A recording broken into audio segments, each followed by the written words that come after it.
This is Blackie. Look at those eyes. What do you see, Blackie? Huh? It needs like Grace does. Blackie is at Animal Rescue League of New Hampshire in Bedford. She's very friendly. Yeah, one of the staff members are having some very nice things to say about you, Blackie. What was Grace like? Yeah, you're a doll. What's that? Did you find the treat?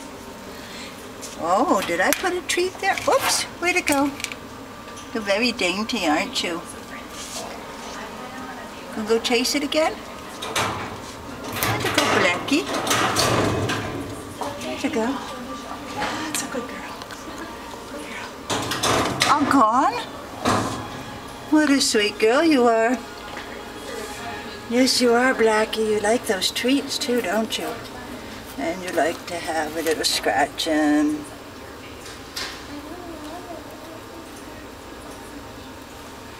You got a little bit of a weepy eye, huh? No, you don't.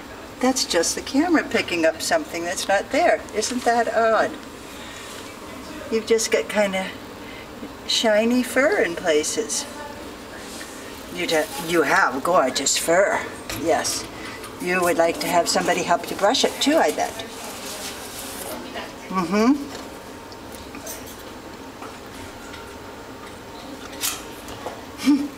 I would like you to get up so people could see how beautiful you are. But you seem to be quite happy there in your box. So we'll leave it be. Bye, Blackie.